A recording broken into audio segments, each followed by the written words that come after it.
Caden Bursma, class 2020, and I'm play quarterback. Andre Burks, class of 2021, H-back. Blake Bustard, left tackle, senior. Joseph Sterner, nose guard, 2021. Keegan Kuiper, kicker, junior. Elijah Johnson, slot back, sophomore. Kyrie Hamill, strong safety, junior. Hey, my name is Trey Hatcher, and I'm the Mona Shores running back, class of 2020. I'm a senior this year. Logan Heckema, defensive end, tight end, senior. Jalen Hobson, senior, wide receiver, defensive back. Gary Humphrey, receiver, DB, junior. Mason Kloss, offensive tackle, junior. I'm Lakeith Longmire, DB, class of 2020. Carson Merrihew, linebacker, junior. James Olson, offensive and defensive tackle, junior. Derek Fennell, offensive guard, senior. Keandre Pierce, junior, wide receiver, defensive back. Bryce Siginga, center, quarterback, junior. Brady Rose, junior, slot and free safety. Muskegon versus Mona Shores, the crosstown rival. I'll tell you what, we are ready for a big one. The Muskegon Big Reds come ranked number 1 in all classes in the state of Michigan, ranked 20th nationwide in the top 25.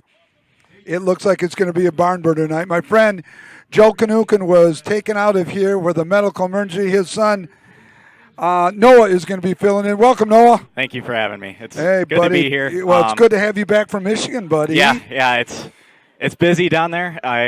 But I enjoy it so much. But, coming back to do this, it just means the world to me. Well, it does. And the Maize and Blue, they're out of town. They're at the big whiteout in State College. Yeah, two big games for both my teams this weekend. Yeah, so it'll be a good weekend for football. It's going to be a good one. The players are out at midfield right now for the coin toss. And the U.S. Marines are here as one of the sponsorships for the rivalry.com for tonight's ball game. Again, we want to welcome everybody from Sailor Nation Sports. We are live streaming tonight from Mona Shores. Not only that, but the MHSAA is live streaming via our broadcast, so we're humbled to be representing the MHSAA.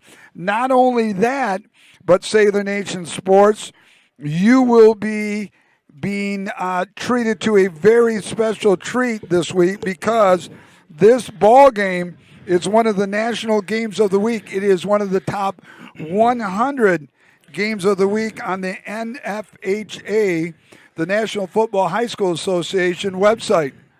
And my friend is back. Fill us in, my friend. Wow, it's been exciting little start to the beginning of this game. First responders out there just hopefully have saved a life. And doing what they do best. Cardiac arrest, CPR was started by many we bystanders. saw that up here. We got the AED out there. We had to move them. The AED did shock, and the person is now breathing and doesn't have a pulse, at least when I came up here. Well, congratulations. And we saw you in action. It's always a good time. It's always a good time to get that type of reaction. So. Well, you made a good time out of a bad situation, and you saved a life. How wonderful is that? Obviously, Sailor Nation Sports, our thoughts and prayers go out to the gentleman that was having the issue, as well as his family and friends that were with him. The paramedics and the firefighters are still currently working on them, and he'll be on his way to the hospital here shortly. So. Well, that's good. Just got a text from my son.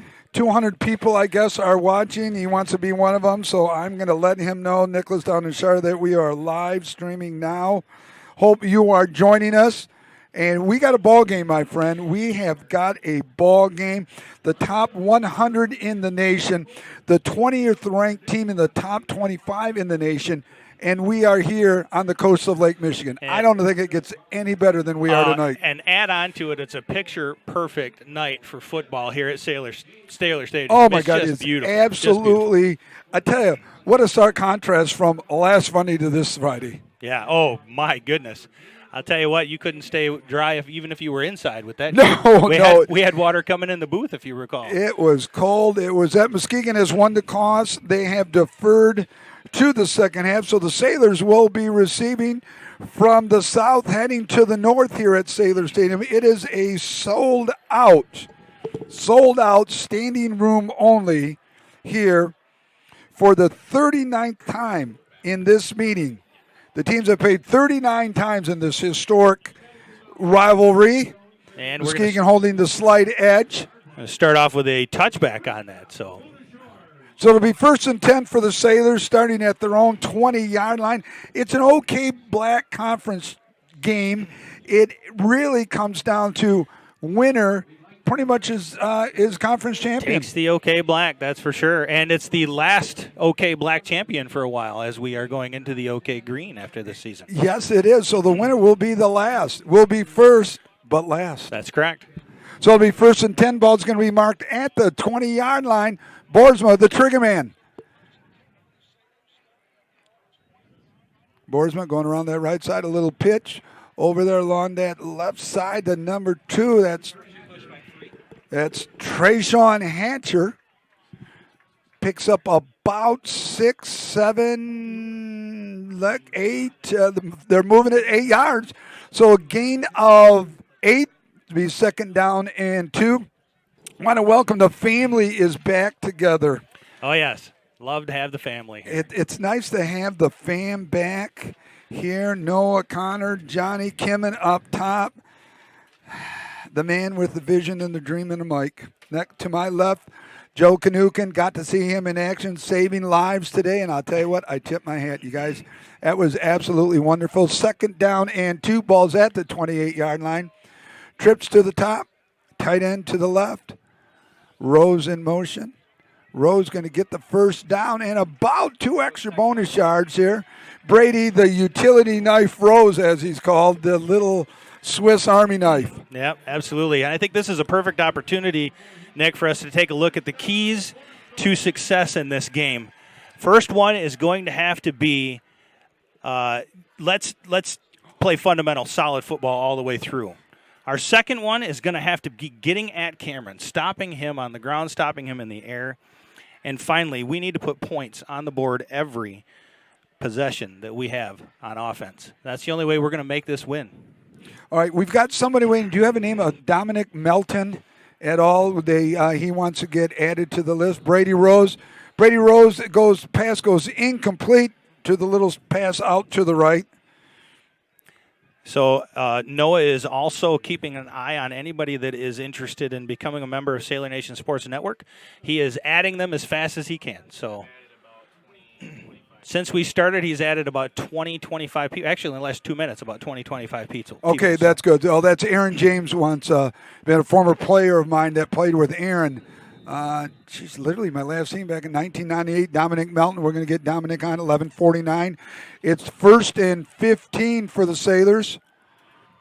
And you know, one of the things we talked about in my game is no negative plays, and this is considered. We don't want to make our offense work any harder than they have to already. Right. Beautiful fake handoff to 5, and it looks like we got a flag that came in. Flag on the play here. On the jet to the right side here. But I tell you what, that Muskegon defense was all over Boersma. Just Walton on the tackle. Looks like they're getting ready to pace it off against Shores. Could be probably a hold then. Boy, I tell you what, we have been able to move the ball in a couple of plays that we've had, but we just ate another 10 yards on, I think that was a holding. I did not catch that, but this is what you talk about negative plays. Negative plays are not something that we can do. Right, yeah. Negative plays are, and penalties, we call those drive busters, You work hard to get 10. Now you got to work even harder to get 15, and that just amps up the defense more. It is now 1st and 24, back at the 18. Boersma back to pass. He's under a lot of pressure, and he's just going to have to unload it. And that was a good unload. Otherwise, you would have taken another 10 to 15 yards back, and you would have been second in about 50 million and miles. These negative plays allows Muskegon. It's 1st and 24. You got a quarter of the field to go for a 1st down. They can tee off a little bit more. Yes. They're going to force you to throw the ball. They'll let you run the ball. But Shores has the ability on their run-pass option plays. This is really a talented team. They should be able to pick that up, even if they did decide the ball. They got to catch Muskegon in a stunt or something like that and take advantage of it. Yep. On the jet.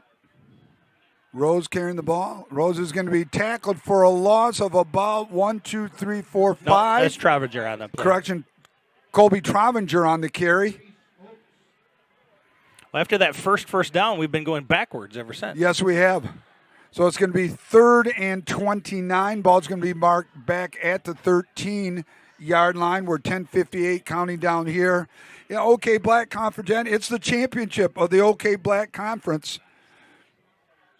Boersma back. Twins to the top, twins to the bottom. Hatcher offset. Boersma back to pass. Beginning a little screen out there to Hatcher.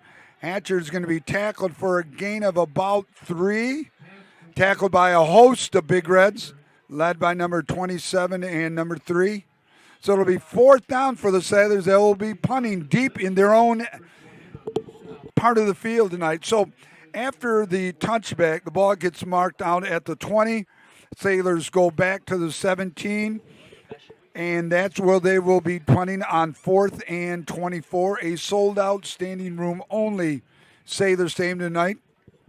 Well, we talk about fundamental football every single week, but it really means a little bit different on this than it does any other night. Oh, that was a nice little wrinkle there, taken by the Big Reds across 45, 40, 35, down about to the 30. It's going to be back into Sailor territory at the 25-yard line. So Sailors were back in their traditional punt formation. Travager goes back to show that there were 2 punters. They snap it to Boersma. Boersma does the rugby-style run. He runs up about 7 or 8 yards. Big Reds come on, then he punts it down. A great punt, but poor coverage by the Sailors. Yeah, and it's we have an illegal block in the back that's going to benefit us. I'll tell you what. Well, that was a break. That was a break we needed, my friend, right there. And I'll tell you what. It's still way better field possession than when you want Muskegon to start with on something like this. Oh my God, they were at the 30-yard line of our Sailors, so now it goes all the way back to about the 27-yard line of Muskegon. So it's a huge penalty right there, but we'll take it. 1st and 10 for the Big Reds. Ball's marked at the 27-yard. All-State candidate, Player of the Year, Cameron Martinez at quarterback. Jet for the Big Reds going around that right side is going to be tackled by number 22, Brady Rose. 9:36 and counting down. Sailors 0, Muskegon 0, first quarter here at Sailor Stadium.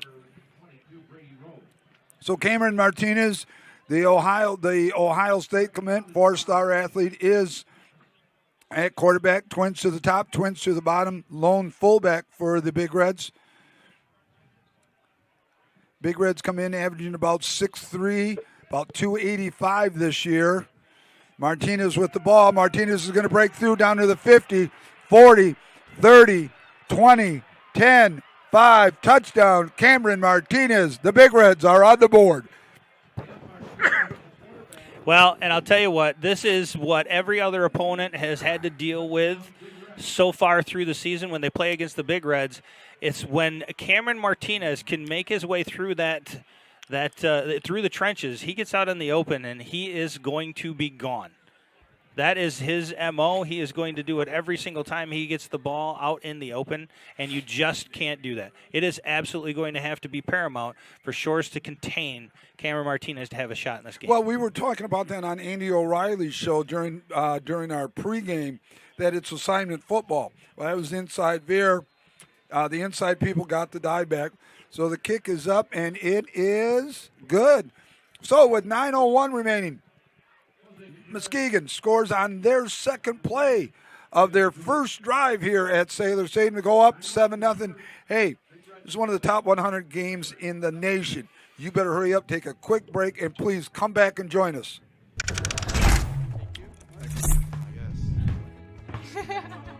I go like this. The best part about playing football in Texas has to be the reaction from the community. I want to encourage others to play volleyball or choir because you get to experience new things and do stuff that you've never done before. My reason why is passion. My reason why is pride.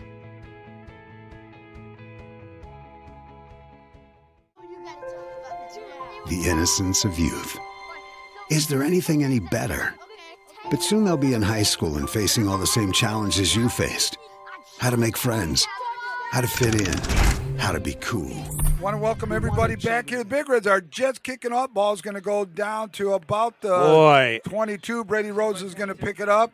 Going to go around that right side. Boy, he was waiting to see if it was going to go out of bounds. And as he was waiting, that gave more time for the Big Reds to come down. Is it going? Is it going? And I don't blame him for waiting. He was doing the right thing. It just never went out of bounds fast enough. And it's hard to see from here if it would have, but obviously on the ensuing kickoff like that, if Muskegon gets to it first, it's their ball. So you have to make that decision by just pinning the Sailors back very deep once again. So and that's again, it's one of your keys to the game is right here. Yep. Right here. Now, one thing I talked about Matt Koziak, base formation, twins to the top, and trips left, split to the right. Hatcher over to the right side now. Boersma back. Boersma being scrambled out of there, and he's just going to have to throw it out of bounds. And that interior offensive line is having a hard time. So we're either going to have a personal foul or a grounding penalty, one or the other. I don't know what that's going to be. All right, we're going to watch the official over there at about the 10-yard line. He's mic'd. Yeah, intentional grounding. Yep, intentional grounding. That offense, it's been steady throughout the whole year. Trey Hatcher's your fullback. Trovinger and Humphreys are your slots. Pierce and Rose are skills. Jalen Hobson, another skill. That offensive line, Sickinga, Bustard, Close, Pinnell, and Waringo. So, offensive line has their hands full tonight. Right now, not doing the job, giving Boersma some time to throw the ball. Really, to do just about anything. They've been clogging everything up. He's trying to run and then some. Brings up a second down and 24. The Big Reds are just all over it. He's going to be tackled back at about the 2-yard line. Size, quickness, speed,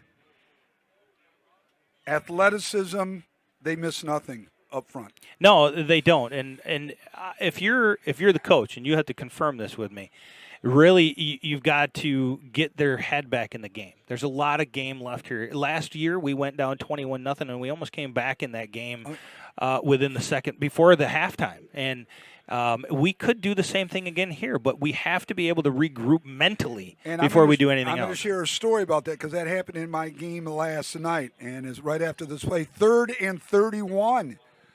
It looks like there's going to be a delay game now on the Sailors. We're going to wait and see. The ball's at the 2. There's a timeout. Oh, it's a timeout, but there's a flag. There's a flag at the 21. And my guess is that they called the timeout letting as much clock to run off as they possibly could, is my guess. Are we going to stay here or are we going to take a break? Let's stay here. You're going to tell us about getting them back in the game. Last night in our game, we were at Hackley Stadium, and first I want to congratulate Steve Swanker and his freshman team for beating Muskegon. Yep, big win. Last night, and we were there for a conference championship at the lower sub-varsity level. We came out really well, but we came out too excited, too amped up. We got a few penalties. We're missing a few things. And this may be the key here. Too amped up, too excited, and not just enjoying the moment, relishing into what is the number one game in the state and one of the top 100, and forgetting why you're here and what you have to do. Right. And, the other thing is, too, you're going to look at an adrenaline dump here. Oh, right. And that adrenaline dump is going to leave you tired. It's going to leave you depressed after all of this. Well, and you've got to find a way to get back in this game. If Muskegon stops or they get a safety or whatever and they score another time, again, we're going to be down by 14. Not only are you going to have your adrenaline rush is going to you're going to say, oh, my God, it's coming back again. It's about up to the 5, maybe 6-yard line. It looks like 5 or 6. So make it to 6. So it's going to be a gain of 4. So it'll be 4th and 27. The ball's at the 6. So again, punting out of your own end zone. Now here's another, keys to success. Is I'm punting it out of bounds. I never, when I was at Muskegon, if I was worried about the team, I punted it out of bounds. Last night in our game, luckily we didn't have to punt it all, but I would punt it out of bounds, not give them a chance to return it. Yeah, and the problem with that is you're going to punt it out of bounds at about the 25-yard line. waiting for a return. And this is a nice move right here. That's our ball. Oh, they just got it back. Boy, I'll tell you what, he called for the fair catch.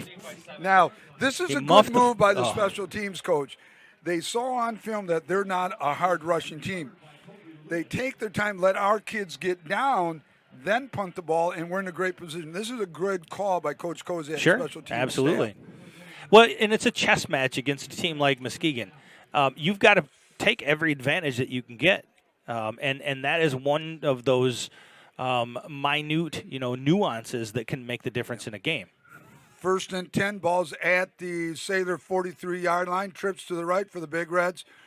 Little jet sweep. Martinez carrying the ball. He's got the posse in front of him. Martinez is going to get about 9, maybe 10 yards on the carry. Tackled by number 53 for the Sailors. That's Carson Merrihew.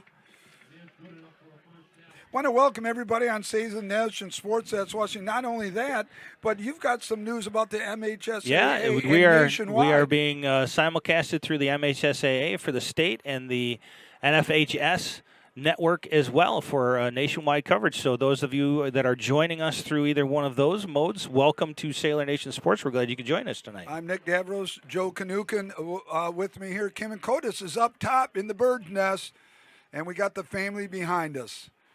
Motion from right to left, dive to the fullback. Martinez is going to carry the ball, and Martinez is going to be sacked for about a 4-yard loss. Tackled by Trovinger, number 5. And I tell you what, you look for everything you can as a team to inspire you. It's not very often that Cameron Martinez takes a loss. No, absolutely. And you just gave them a 4-yard loss on that. 2nd and 14, we have the ability. There's a stop. You know you can do it. You've got to take that and build onto it and make it on the next one. Hakema also in on the tackle. Twins to the top and bottom. Motion to the right out of the jet look. Martinez back to throw. Pass goes incomplete to number 4. Defending there by number, what do we got? By number. It might have been. Was that 20?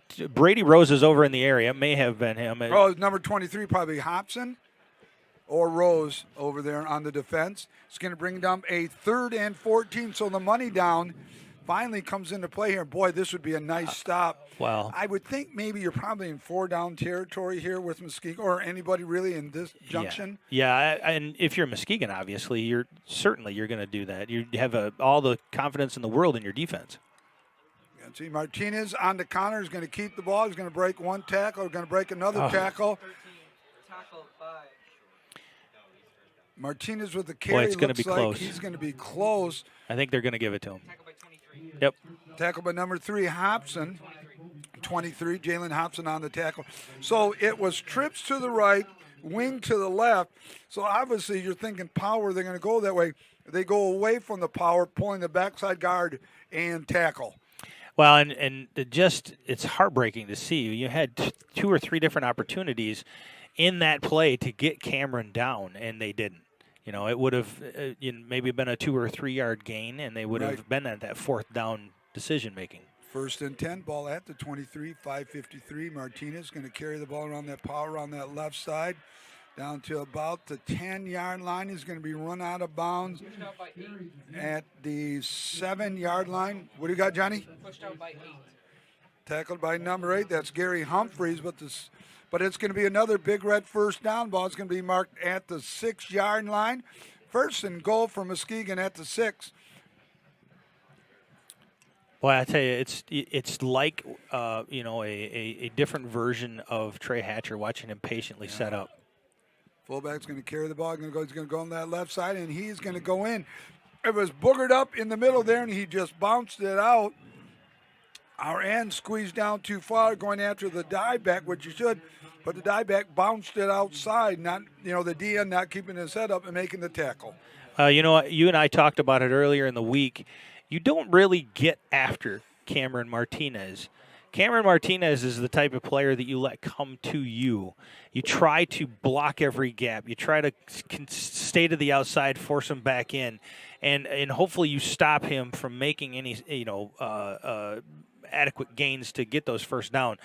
when you drop in like that, your ends come in and you give them the outside, whether it's the fullback or whether it's the Cameron Martinez, it's definitely going to be a disadvantage to you. Right. And, it's funny you say that. In our game last night, they have the JV, under former player of mine, Jeff Brown, and Chris Sugan, the D coordinator, very gifted quarterback, and Dominic Sugan, Chris's nephew. And our scheme was we weren't going to go to him. We're going to let him come to us, play assignment football. And the kids did a really nice job. We got away with a 38-14 victory. But assignment football and let the kid come to us because we don't want to create lanes for them to run into. So there's some people out there that are still trying to get into Sailor Nation sports. We are looking all the time to add those new people. Big Red's trying to go for 2 points, and they do not get it. And it looked like they got it. Geez, I wonder why you go for 2 there when the kicker got the first, got a good kicker too. So there was I don't know if it was we were looking to try to get someone signed in. I believe there was a penalty on Shores that brought it a little bit closer, so I think they were trying to take advantage of the 2-point conversion. So with 5:41 remaining, the Big Reds have scored again. It's 13-0. Hey, go ahead and take a break, but make sure you come right back and join us. OK Black Conference action here at a sold-out, standing room only, Sailor Stadium. There's an old saying, okay, you can never have too many officials. The age of the average official is 52 and getting older all the time. We're constantly recruiting new people, younger people to join us. After you register with the MHSAA, look on the website to find an officials association near you. They'll put you in a position to succeed as an official. We all learned a lot from high school sports, and officiating is a great way to give back to the game. There's help wanted, just whistle.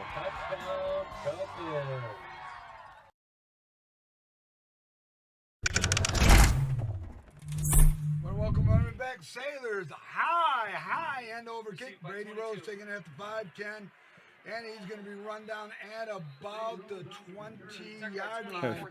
Well, it'll be 1st and 10, Mona Shores.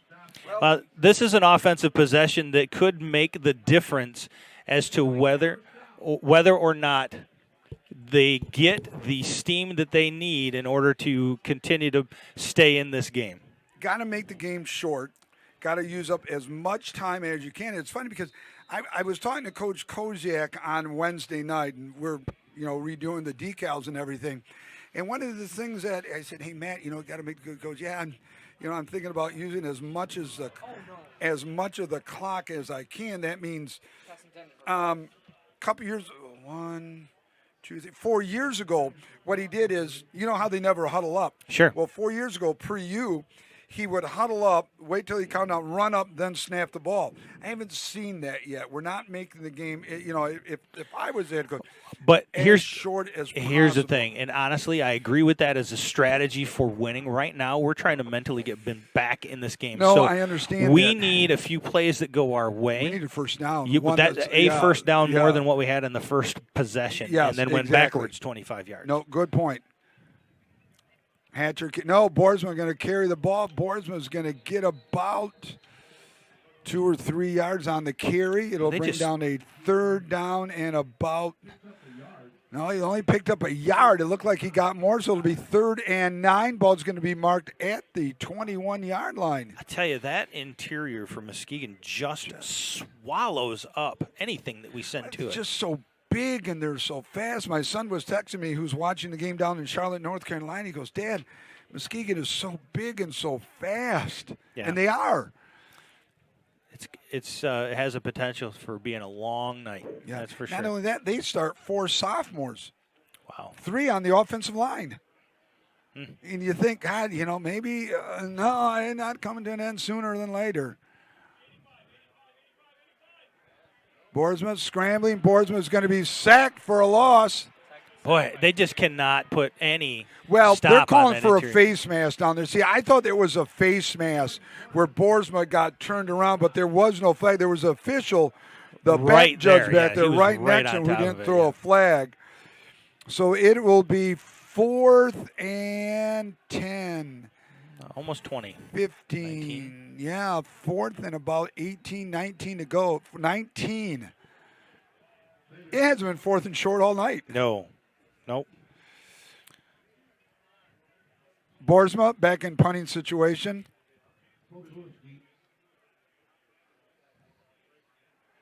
Sailors swing back. Boersma with the punt's going to be down the middle. This will be returnable by the Big Reds across the 50. Down to about the 45, 40. He's going to be tripped up on a nice offense, open field tackle by Travinger, Kobe Travinger. Sailors are going to be tackled at the Big Reds, are going to be tackled at the Sailor 38-yard line. Will be 1st and 10 Muskegon. Want to welcome everybody that's joining us on Sailor Nation Sports Network, both from our home and from the MHSAA and the NFHS network. 3:43 and counting.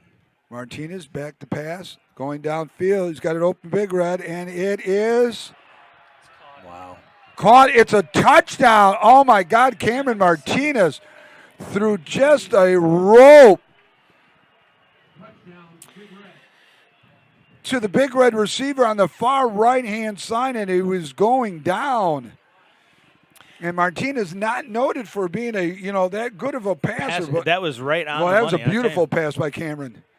Well, and man, I'll tell you, you think about the worst possible start that Mona Shores could have. I think we're living it, honestly, right now. It really, we just can't get anything going on offense. They are just shredding us on defense. We've seen some glimpses, but we get the block. Oh, we got the block. So there is some positive light here. 19-0 down. So with 3:36 remaining here in the opening quarter, which seems like an eternity of an opening quarter, the Big Reds, the number 20th ranked team in the country, number 1 in all divisions in Michigan, are up 19-0. Sports give so many opportunities to kids. It gives them an opportunity to see where they fit within a team, persevere, understanding how to work with different personalities. Those are the lessons that will make you a successful adult.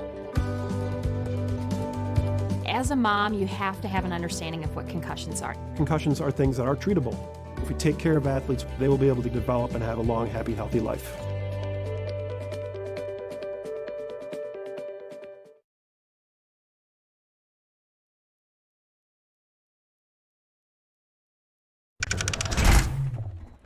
And we are back. The Sailors are down 19-0, almost reminiscent of a year ago. Last year, that's right. Reminiscence of a year ago.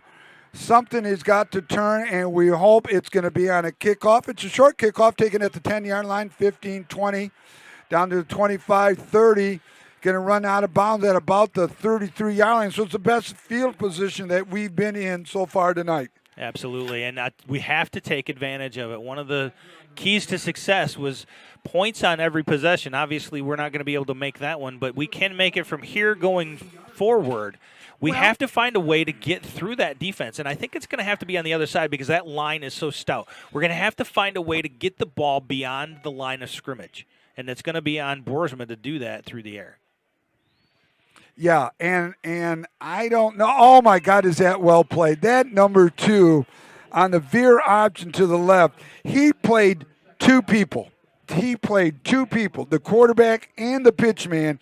Boersma looked like he was – he jumped out there. Boersma, he jumped back and tackled Boersma. I mean, athleticism at its best, and it's going to bring down a 2nd and 10. Well, the key is to 6.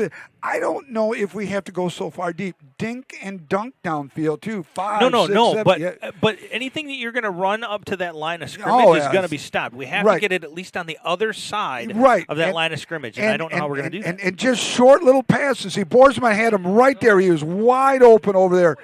An hour ago, he waited too long to throw the ball. The receiver on that far side was open to right. Step and throw, step and throw. It might have to get down to that 1, 2, at the max 3-step drop and go after him downfield. And it's going to have to be something, again, on the other side of the line of scrimmage. Right. We have been trying to throw some of those wheel routes. Yeah, you can't go lateral with it. You just can't go lateral with the ball. It's not going to happen. You're not going to at have, all. even if it's a 5 to 7 crossing route, something to that. It was something beyond that line of scrimmage. Exactly. And, the game literally is one. It's a north-south game. Bottom line, you got to go north. You got to go south. You can't go east and west. No, and we are not going to beat them with speed. No, on the we're not outside. going to beat them outside. We're It just not won't going happen. to do it. So it's 3rd and 15. Ball back at the 28. 2 minutes exactly, counting down at what has been an eternity. We got the jet. Borsman's going to keep the ball. Borsman's going to pick up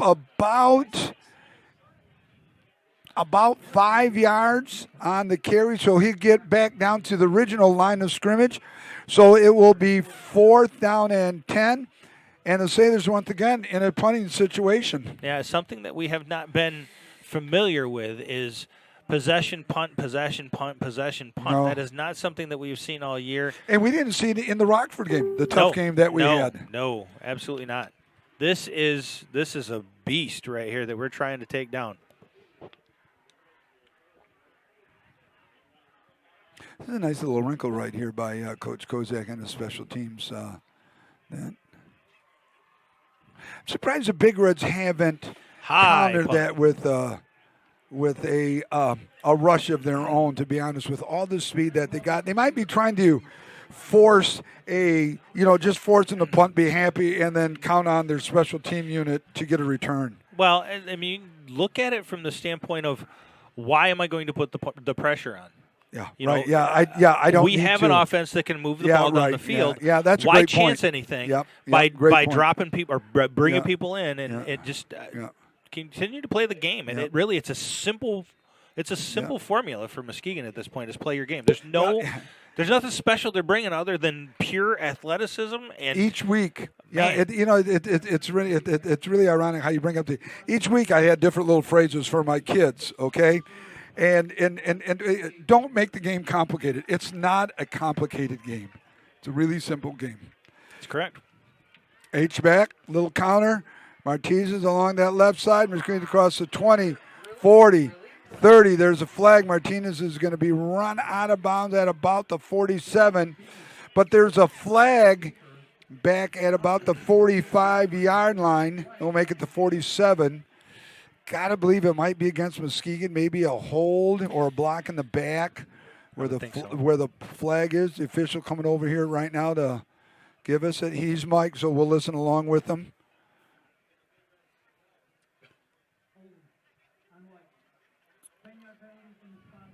Another break for the Sailors. Yep, a holding. It's a spot foul, so it's 10 yards from when the infraction occurred. So it will move the ball back 10 yards. Kimmin, I want you to get a look here on that far east side, if you can, over the visitors. You see the spotlight over there over the cars? We've got that, so it's lit. We got parking there. Yep. We've got somebody, Kimmin, later on up on the roof over there on Sailors Stadium. Yep, that's our at the Salem Center there, which I thought it was good. Martinez back to pass. Going downfield, and beautifully. It is broken up I'll nicely. Tell you what, we have needed something like this. It looks like it might be Humphrey on that. Is that Humphreys over there? Longmire, yep. Lakeith Longmire on the defense. Well defended. Nice job by Longmire on that one. That was something that we needed. Again, 2nd down and 10. Anytime that we can go either negative or no gain is going to be a positive for us. Trips to the right, split to the left, lone fullback for Muskegon. Changing the plays up based on the offense. Martinez is going to carry the ball, and he's going to be tackled for a gain of about 5 yards on the carry. Tackled by number 53 right there for the Sailors, Carson Merrihew. 5'11", 227 junior. A few shout-outs from our places around the country. We got Southern California out there. Another one watching from Charlotte. Is it Charlotte? Charlotte. That's my son, Nicholas, watching from the different one. It's a different one? We got a couple of people from Charlotte. Well, Charlotte. It's a hotbed. It's a hotbed of football. 3rd and 6 after that gain of 4. That's going to be the end of the first quarter.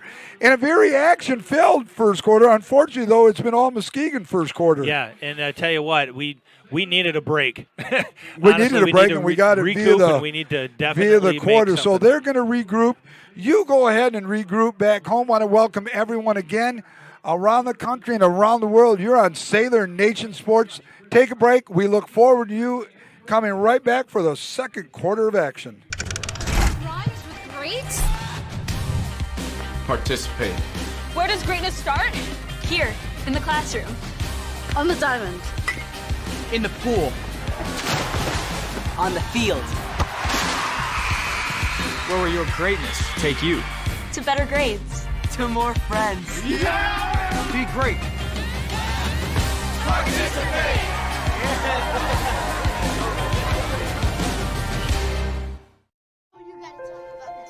The innocence of youth. Is there anything any better? But soon they'll be in high school and facing all the same challenges you faced. How to make friends, how to fit in, how to be cool. We want our children to have everything they'll need to live fulfilling and productive lives. Make sure the kids in your family are among the more than 300,000 participants here in Michigan who take part in high school sports. Sailor Nation Sports Network fans, now's your opportunity to become a sponsor. If you would like to get your name listed as an alumni or as a business and support this great thing we have going, please contact us on the Sailor Nation Sports Network group page. We'd be happy to list you. The Clash on the Coast 2019. It's Muskegon Mona Shores here, coming to you live from Sailor Stadium on the west coast of Lake Michigan. It's 3rd and 6 balls at the 41-yard line. Muskegon with the possession up 19-0. Want to welcome everybody to the second quarter. Trips left, flanker to the left. 22 is the ball carried. And he's we finally got a going to fourth down. He's going to pick up about 3 yards, maybe 4 yards. It'll bring a 4th and 2. Do they go? Do they punt? What do you think? I think they go. I think they go. I think they so, go too. Just to get a few more of our shout-outs in here, Central Florida, Las Vegas, Englewood, Florida, Louisville, Fort Myers, Memphis, Tennessee, Texas, Colorado. Boy, I'll tell you what, this is pretty awesome. Thank you all for a sports program with no boundaries. That's right. You got it. Us. Sailor Nation Sports on Facebook. We're also welcoming MHSA TV and NFHS Network. Martinez is going to keep the ball. Martinez is not going to get the first down. This may be exactly what the doctor dialed up for Sailors. A 4th and 3, and the Sailors have stopped Cameron Martinez and that high-powered offense on a 4th down play. Hey, this might be exactly what we need, my friend. Yeah, and that I tell you, you look for motivation. You look for something that's going to inspire the players to step up and make those plays. That is exactly what we needed to make a 4th down stop against a Cameron Martinez, and this high-powered Muskegon Big Red offense is fantastic. Now you're also on. Now we need to capitalize. You're on Muskegon's side of the field as well. Right. You definitely need to capitalize here. Any points, touchdown, field goal. Touchdown obviously would be paramount, but trips left, split to the right. Hatcher, the lone back. Coach Kozak sending in the play. Hatcher moves from left to right. Big Red's in the base for a tree. Hatcher going to carry the ball. Hatcher's going to bounce it outside. Hatcher trying to break through. Hatcher's beautiful. So a Hatcher, they're going to gain about 1, 2, maybe 3 yards on the carry. And he was like a little pinball just bouncing off of those Big Reds left and right. Hatcher continuing to move really truly made that into at least a forward progress play instead of dead at the line of scrimmage. And we'll take 2 yards. Take 3. We'll take anything right there. I want to welcome everybody. It's second quarter action here at Sailor Stadium. It's the last home game of the regular season. It is. It's week 8, my friend. Where has the season gone? It is flying by. The playoffs loom down the road. We'll give you some indication where we might be if the playoffs were to continue, or if the players were to start tonight. Where would we be and who would we be playing? 22. Brady Rose around that left side. Brady's going to pick up about 3, maybe 4 yards, run out of bounds by number 7.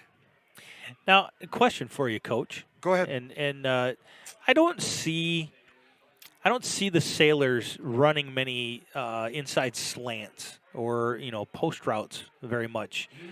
Is that not something? I just look at this again, trying to get beyond that line of scrimmage for 5 to 7 yards, that kind of thing. We can't throw it outside. There's just not enough time. Their outside defensive backs are fast. Everybody's fast. The only thing I can figure is if you could get some type of an inside route like a cross. Do they not have anything in the playbook that we typically? I'd love to give you an answer on that because me being a D guy, I'm sure they do have some stuff. And it's not a very common thing that they play in this offense. Right, exactly. Like maybe a tight end drag across. Right. We don't use a tight end that much. What I'm surprised that I don't see, though, is just, like some of the games that we saw. Remember last year at Jenison, when we were at Jenison, dinking and dunking, 5 and out, 6 and out, 8 and out. Yep. Little slants, little hitches. Little bubble, little things just to loosen them up a little bit. And you're right, we haven't seen that. 4th down. Boersma's going to carry the ball. Boersma's going to stretch for that first down, and he may have gotten it on the stretch. Well, I tell you, they got it. Lucky he's 6'4". Muskegon's going to make them work for it, but every time we become successful at every inch we reach for, it's going to motivate us more and more. Every time that we continue to get that motivation, start watching out because we could crawl back into this game. Exactly. I think, and God, you're just bringing up great points. Obviously the big games bring out the best of you. It does. Yeah, sure, absolutely. Well, absolutely. I mean, sitting next to you, it's like absorption. So 1st and 10, ball at the 34. Boersma going back. It's going to be a little pass. He's wide open. Hobson just out of bounds. Led Hobson a little bit too far out of bounds, but Hobson had the defender beat. Hobson's down. The official calling for Mike Schuster from Mercy Health Partners to go over. Seeing Jalen slow to get up right now, but he is up. Dr. Recknagel walking over to him. Hobson tried everything he could to keep just to drag some feet on that to make a catch. I think he just kind of hit and got the wind knocked out of him a little bit on that one. That's not a bad call right there. You got the first down you work. Now they're playing up.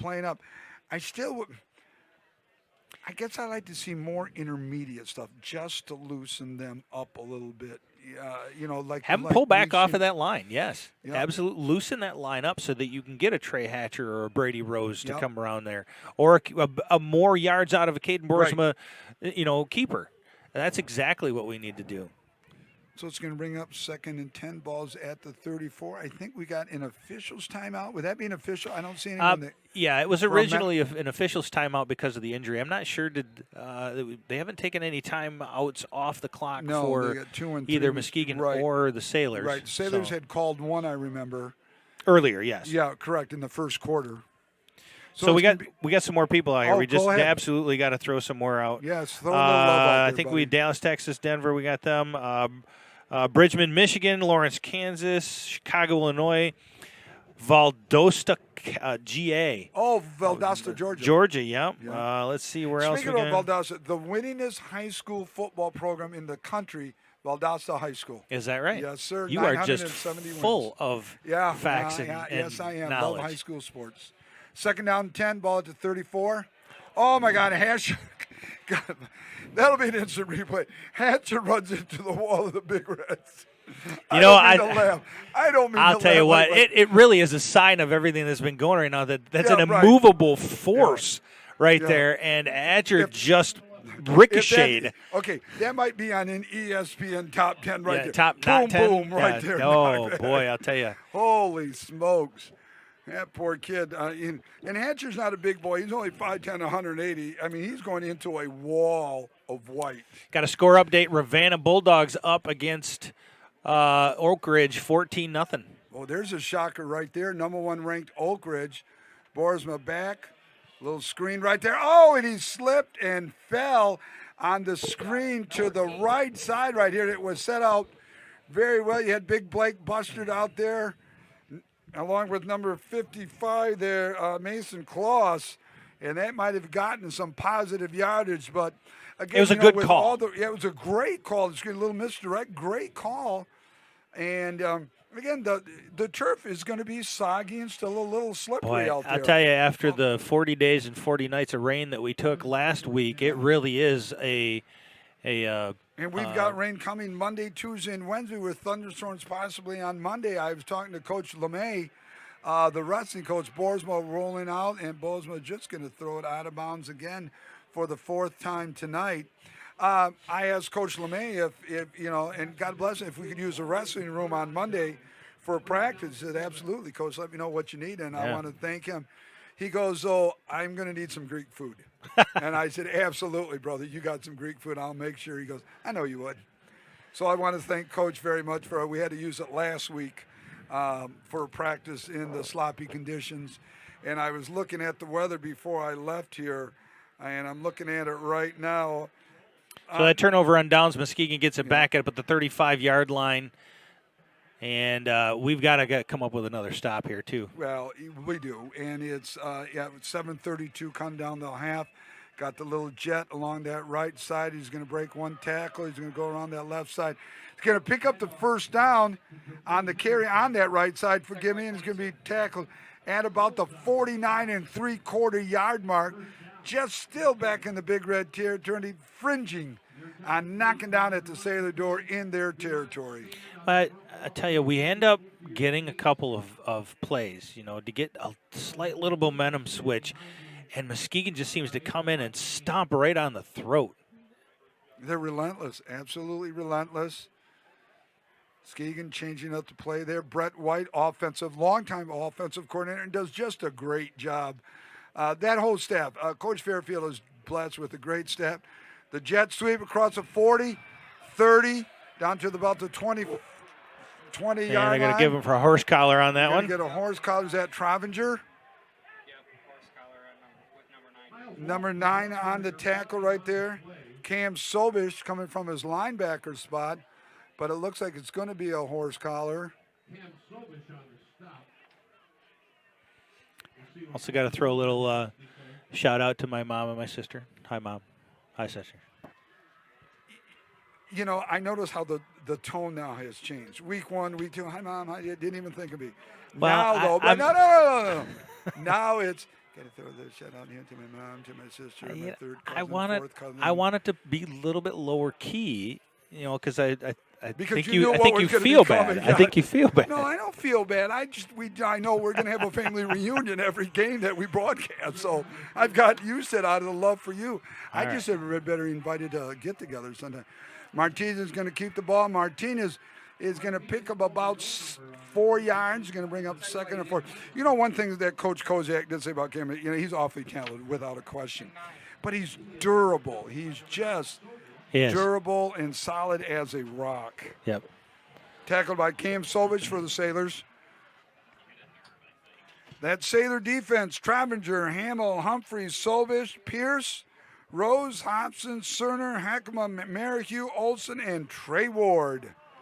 Clock starts 6:35, counting down until halftime. Still only 19-0. Boy, if the Big Reds could get a stop here, though, that would be huge. Going down only 19-0 at halftime really would be a win-win at this point. It would. Martinez carrying the ball around that left side. Martinez going to tiptoe down to about the 5-yard line. Guys, he's going to carry the ball. Like in our game last night, they had one kid, Dominic Sugan, and he's going to be a stud on the Big Reds next year. They just reload every year. And Jeff Brown, former player, head coach of the JVs last night. Good to see Jeff last night, and Chris Sugan. We were able to come away with a hard-fought victory. The JV team moving to 7-1 on the year. Coach Swanker's team is 6-2. Congratulations to them as well. They're off to Cedar Springs next week. A little dose of Martinez, and he just tiptoes into the end zone. It's just amazing. How do you? Obviously, you're about ready to go to 26-0 at home. What do you do? What stop do you pull out? Obviously, you come in with a little bit of a game plan. Your game plan is not working the way that you anticipated. You really want the opportunity to turn this game around. How do you do it? What from a coaching perspective? What do you do? Take the playbook, you throw it out, and what do you go to? The plan rather. You don't have the playbook, but the plan. you look at the plan and you say the kick, it's up and it is good. With 6:14 remaining until half, the Big Reds now comfortably up 26-0. We're going to take a quick break. We're going to take a break? Yep. We'll take a quick break, and then we'll go over what do you say at halftime? How do you try to right the ship? How do you save face? We'll talk about that when you get back. So everyone take a quick break and join us. Thank you for tuning in to tonight's contest. For all Mona Shores athletic information, you can go to monashoresathletics.com or find the Mona Shores Athletics page on Facebook.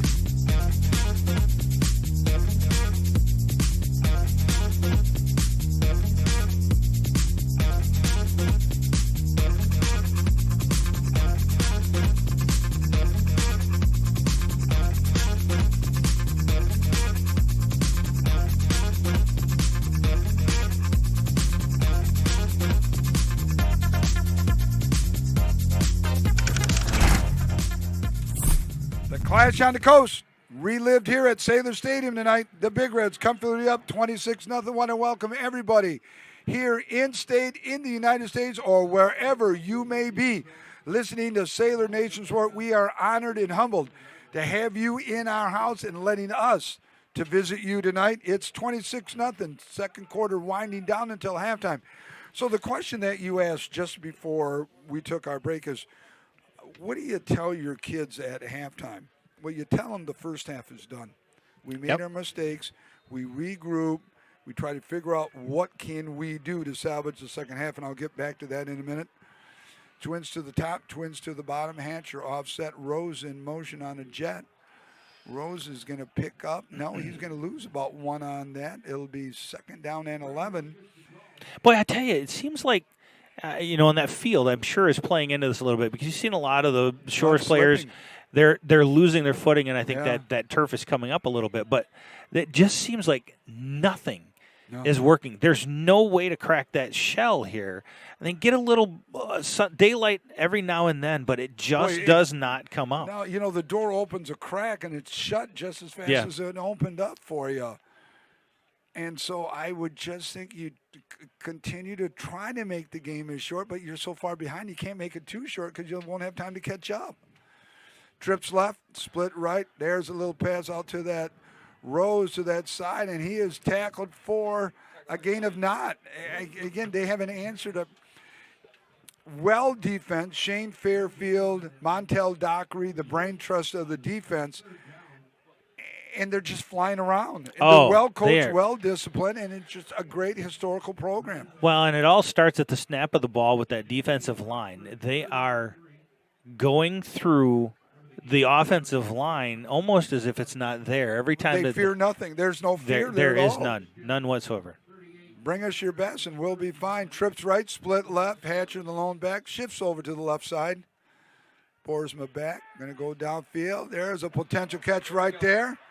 There's going to be a first down and a fumble, and it is going to go out of bounds. Who's going to have the ball? Sailors looks like they'll have a ball. Another break there. So Jalen Hobson on the reception, fumbles the ball. Big Reds looked like they were going to get on it, but luckily it goes out of bounds. I'll tell you what, that pass is exactly what I was talking about. The ball needs to go beyond that line of scrimmage. Every time that we've gone horizontal on a pass, it hasn't worked. Every time that we're trying to run around the outside, it does not work. Caden Boers has been able to find a little bit of light through the middle, but going to the side, it just is not going to work. I don't understand that, I guess, trying to go east and west. And, even in our game in the JV, it's tough to go east and west when you need to go north and south. But the problem is you can't go north and south. I mean, it's just, again, you might have to just throw the ball. You're going to have to find those, again, you look at the crease or the quick slant where it's just it's a 1-2 drop, two-step drop, and you're firing it off 3 yards as you're cutting in. Right. Doesn't have to be the long. Traub in motion.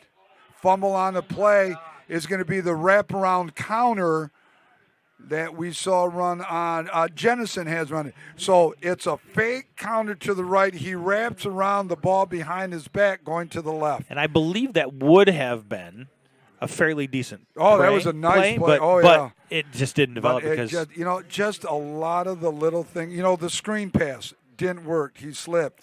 Wraparound counter didn't work. It's a bobbled play. Right. And nobody has left. It is literally 3-4 deep behind the fences. Both seats, end zones are packed with people. Hand off to. Is that Hatcher? That's Hatcher, the ball carrier out of the H-back set, and that might be. You might have to bring in an extra blocker to help lead through to pick up a lineman. Your front five may not be able to do it by themselves. You're 4th and 11, down by 26, 2:53 left. You punt the ball. You've got to punt the ball. You can't give them a short I agree. field. You've got to. Is there any chance at a point like this where you're down 26-0 that they try a fake? Not here. I won't. I mean, yeah, you could. I won't, though. Yeah, I mean, you got to punt the ball. You got to give your defense some kudos just to see. Tell you, the extra 6-7 yards. It's huge. No, it's a nice conceived weapon. If this was a tighter game, and you were looking at it from the standpoint of the subtle nuances that could make the difference, that really is one of those that I wish we were talking about. Boy, is that a key to staying in this game or keeping the lead or whatever it may be. But it's almost lost in the sea of points that have been being scored. Right, yeah, you and I see it because we're dissecting everything up here. Right. But in a playoff game down the road, you got to start thinking that. I mean, that could be huge. Yeah, for sure. 1st and 10, ball at the 22. Now, here's the key. You got to stop them from scoring a touchdown. And they have all 3 timeouts, my friend. Yeah, and we could be looking at a running clock the second half. Yeah, you could. That's just not what we expected. A little quick out to 13. That's Cameron. You're going to be tackling up. Martinez using him in the slot. Honestly, Cameron Martinez is one of those utility players, and he's a commit to Ohio State University. I'm certain that they're not planning on utilizing him as a quarterback. No. They're going to be utilizing him as probably a defensive back, possibly a little bit of wide receiver, something like that. Yep. And that's because of his elusiveness. He'd be a really good slot. He has such make-up speed. Martinez he can move. In motion. Martinez will lose one ball carrier. He's going to lose another one and going around that left side. He's going to gain of about 3 more yards. It'll be 3rd down and 5. You know what's interesting to me? 26-0. You know that they're going to be running the ball. They want that clock to continue to tick down. Either take more points on the board before the half is over or not. At least make sure that they don't give the ball back to Mona Shores. I'm surprised that they are not running that ball a little harder north and south. Well, guess who's back in quarterback? And I thought that saying Martinez doesn't look comfortable to me running the ball out of the slot. Nope. He's better right there. And what they're going to do is they're going to run some power, and he's going to fake it. He's going to keep it. That's where he looks comfortable. Now, again, when he goes down to Ohio State, he'll probably get redshirted. They're going to train him. They're going to groom him into a new position. He just doesn't look comfortable out of the slot right now to me. Right. There's a jet. He's going to keep it, and he's going to go around the left side, and he's going to be close. And looks like they're going to give him. That's definitely beyond the stick. Yeah, so that's going to be a first down. But, again, I guess I was surprised, like you, to see him out of the slot formation, where if it was me and I'm getting another touchdown. Yeah, sure. I'm going to put the nail in the coffin. I'm going to get me a run of clock. Touchdown puts it 32. So the most you can get is 34 before a half. So it won't be a running clock right away.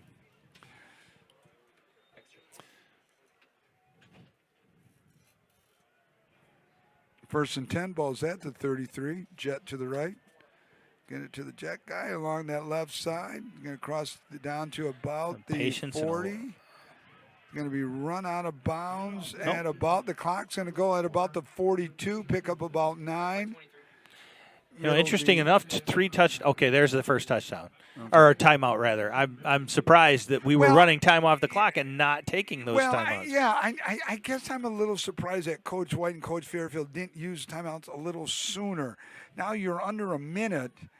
you ran, and long-consuming play, and putting Martinez in the slot. All right, maybe a different look, but to me, and you agreed with it, he just didn't look comfortable there at all. I was really surprised to see that, and quite honestly, I'm surprised that they're not getting who's their fullback. We won't give them a roster. We're going to see if I'll try to get a roster. Yeah, see if we can. But their second touchdown of the game was their fullback running around the left side, and he was speedy. He had some ability to get out there. I'm surprised that they haven't worked him into that as well a little bit more. So, to be honest with you, I don't think they got a slow guy on the field. To be honest, I don't think so either. This is as complete of a team from Muskegon as I have seen in a very long time. Last year we talked about Cameron Martinez, of course, but last year's big thing they were 6'6", 300-pound average across the front line. I mean, that's pro football size right there. And that was how many commits, D1 commits, did they have go off of that line? Wasn't there 2 or 3 of them? 2 or 3 off the line. And the big guy, Anthony Bradford, is down at LSU, and they didn't redshirt him, so he's going to play in time at LSU. Sure. The number 5 team ranked in the country. Martinez looking downfield, wide open, number 10. Broken tackle, exactly what we didn't need to happen. And Gary Humphreys had a sure tackle, and he ran right through him. Yeah. Wow, this was not the game that we had anticipated. No, not at all. But two things that happened. Number one, he's wide open at the 30, wide open. Nobody within an area code. There was a blown coverage there. Right, there was a blown coverage. Nobody within the same area code. We've talked about it a lot of times where they'll run that little fade out and they'll sit in the zone in between where the D-backs have dropped and somebody's come up, that kind of a thing on the run-pass option. But that was not this. He was wide open, nobody covering him. Flags on the play. I don't know if that's going to be against us. I think you still kick it here. It doesn't mean anything. 2 points only puts you at 34. So either way, a touchdown, is going to get you the running clock. But it looks like he's going to bring in the offense right now. Calling that penalty against Mona Shores. Yeah. Procedure. So I think you'll name this play. Go ahead, name the play. Well, let's see. Power right, power left, or Cameron Martinez keep. Which one do you want? I'm going Cameron Martinez keep, yeah. Out of the power out of the power right, power left. Yeah, I mean, why not? Look, he's going to run it to the left here. You got the blackers right there. Fake, here I come, and there I go. Yeah. Right. I mean, it's just, we saw it in the JV game. We saw it in the freshman game. And why not? Absolutely, why not? Yep. So it is 30 seconds till halftime, and I know I'm at a loss of words right now. Yeah, really, it's a stunned Sailor crowd here. Everybody is pretty quiet over here. It's still a very packed house. You do see some people starting to clear out in some of the bleachers by the scoreboard area over there. Really, it's kind of a deflating start to this, and honestly, like we talked about, coming back in the second half, you got to talk to the players, let them know that first half is over. It's done, and come on here, do your best. Yeah. I mean, maybe you put yourself back into this game. You're only 5 touchdowns down.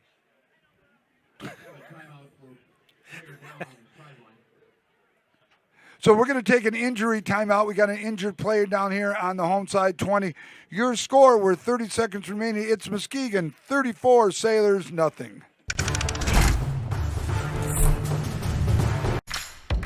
Sailor Nation Sports Network fans, now's your opportunity to become a sponsor. If you would like to get your name listed as an alumni or as a business and support this great thing we have going, please contact us on the Sailor Nation Sports Network group page. We'd be happy to list you and your business, or just you as an alumni, in support of these great opportunities for our young athletes. Don't forget that your sponsorship will also be rebroadcast anytime one of our programs goes on the Muskegon Channel 96 Government Access Channel. That's where it will be seen in its entirety every time we show you in our Sailor Nation Sports broadcast. Contact us today to get that sponsorship going. Ladies and gentlemen, welcome back to Sailor Stadium. 30 seconds left in the second half. Trey Word was the player that was down. He was able to get up on his own power. He was taken off the field with one of our carts. The doctors are going to take a look at him. He seemed conscious, alert. He was able to wave to the crowd, and he was doing okay. We also get ready to kick off. And we are on the way. It's a short little squib kick going down to about the 33, 35-yard line. So the injured player, what do we got going? Trey Word, he was able to get up off of his on his own power and golf cart ride over to get checked out by the doc. Somebody had thought it might have been Trovinger at first. Lucky that it wasn't, or I'm glad it wasn't any. Hopefully Trey's going to be all right, but that's a big offensive lineman. Started as a sophomore last year, junior this year. And Trey goes 6'1", 214. It's a good-sized lineman right there. So Sailors first and 10, 28 seconds remaining here. Hatcher can carry the ball, and he'll bounce off of that line. Bounce off of that and get down to about, he'll lose about one on the carry. No, they're going to put him right back at the line of scrimmage, second down and 10. 10 seconds left, and I would imagine that's going to be the last play. Yeah. So, what do you do? What do you say? Again, it's done. It's over with. We got to regroup. We got to try to move forward as best as we can and try to get their spirits up because they're going to be dejected. I mean, this has just been absolutely abysmal. It has just been probably one of the worst first half I've seen since Coach Kozak has been here. Well, and it's an eye-opener. I mean, obviously we knew that this was going to be a big task ahead of us. It was going to be a beast of a fight going against this very talented Muskegon Big Reds team. We didn't expect it to be quite like this, and honestly, I think that it's probably been a lot of good playing by Muskegon Big Reds, but it's been some miscues on our side as well, not being able to move the ball at all, to change that up a little bit to instead of just not getting to the outside and not getting up. We haven't had enough.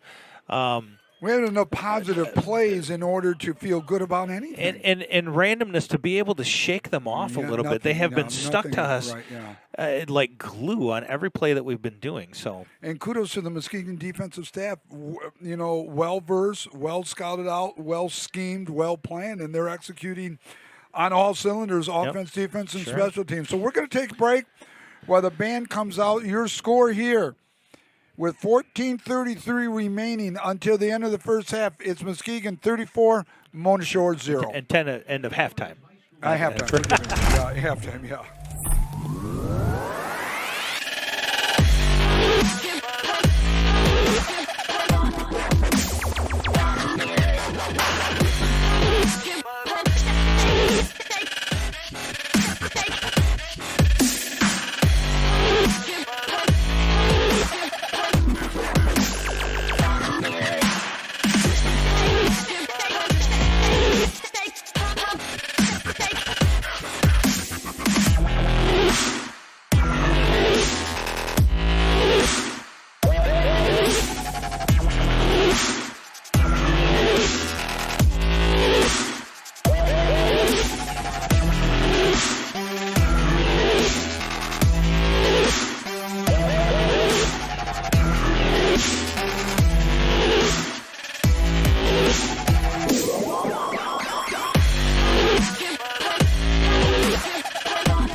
Sailor Nation Sports Network would like to announce the first ever Pinnacle of Pride sponsor, the Sailor Classic. The Sailor Classic is a golf outing fundraiser created in 1990 and focuses on ways to enhance both the student athletes and the true fans' ability to experience all that Mona Shores has to offer.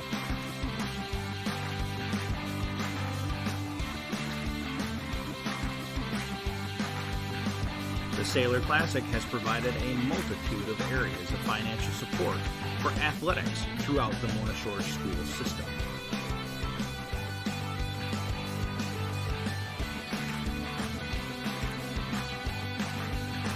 In 2001, a foundation was created under the Sailor Classic to fund scholarships for qualifying student athletes.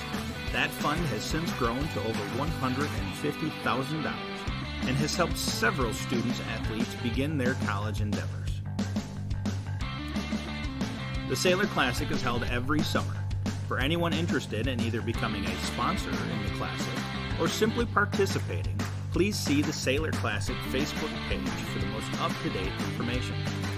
Thank you, Sailor Classic, for your generosity and support of our Sailor Nation Sports Network as the very first Pinnacle of Pride sponsor. And the first half is done. And welcome back to the second half. And the first half could not have finished any sooner for the Sailors, who gave up a quick touchdown with 30 seconds left until half. It's 34-0 as we get ready to kick off. I want to welcome everyone back to Sailor Nation Sports. No matter where you are or how you are listening or watching, we are honored to be with you tonight.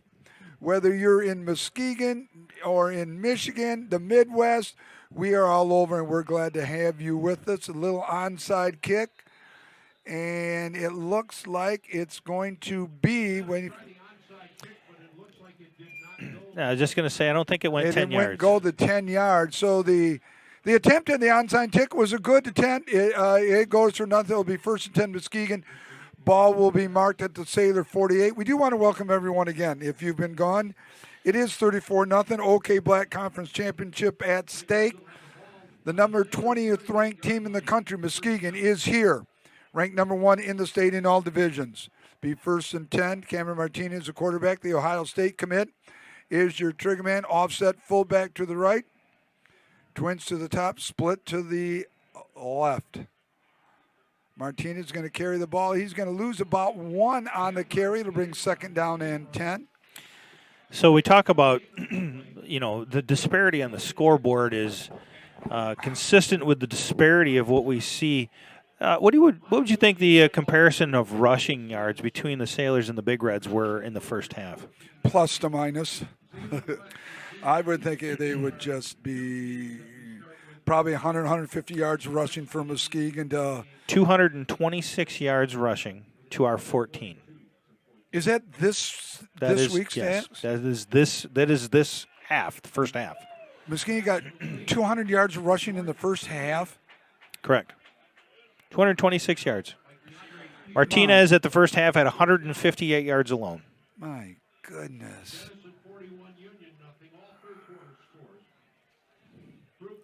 So how many total yards offense do we have? Let me look that up here. 50. Do we have 50 total yards? 1st and 10, ball at 28. Trying to pull that up here, total yards. If we have 50, I'll be surprised. So let's see. Jet down that right side, going to go in for the touchdown. Muskegon, another touchdown on a 3-play drive. Unbelievable. 28-yard touchdown run. That will put Muskegon in. Hang on there, big fella. It's going to put Muskegon in the running clock situation. Up 40-0 with 10:44 to go. PAT attempt.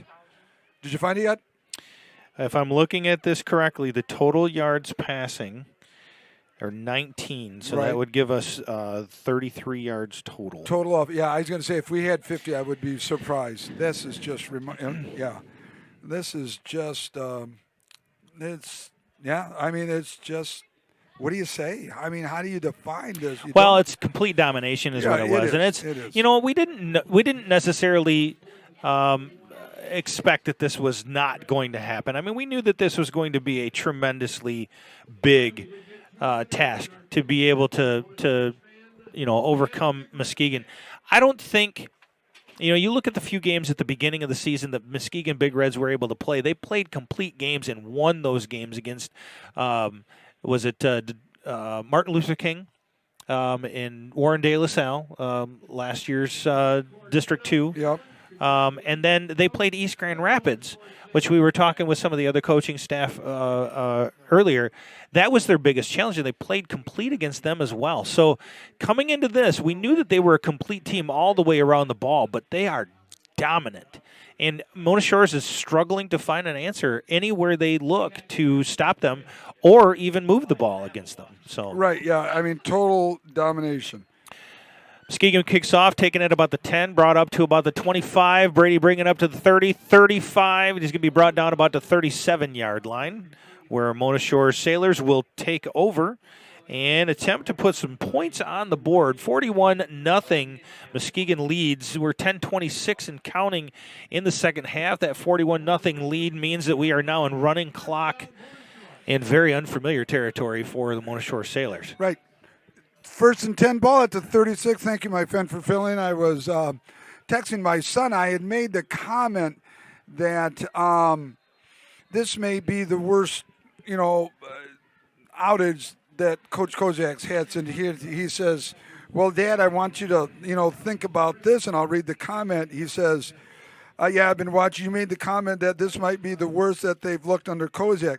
I think it has to do more with the best team that they've ever played. Yeah, sure. Here, and better than the De La Salle. This may be. They are extremely more complete than De La Salle.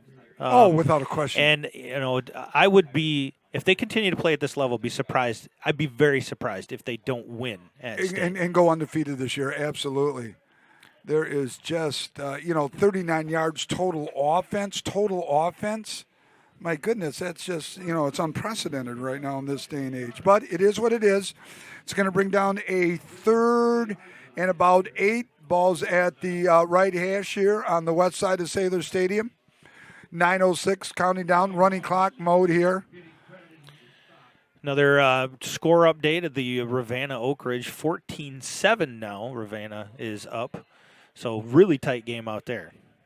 Yep, got a score that Hudsonville and Rockford. It was Rockford up 31-7 over. Hudsonville up 31-7 over Rockford. And that was expected to be another tight game. Oh yeah. But I am surprised that Hudsonville's really putting it to Rockford. Oh, I like know that. it. Rockford ranked number 3 in the state in Division 1 this year, undefeated. And I think if I remember seeing it correctly, Hudsonville was around the 5 or 6. Really? Yeah. They were pretty high, but it was tough. OK Red year in and year out is tough. It's 3rd and 13 for the Sailors. Ball at the 38. 8:36 counting down. Travinger in motion. Little bubble out to Travinger. Travinger is going to pick up about 3 yards on the carry and.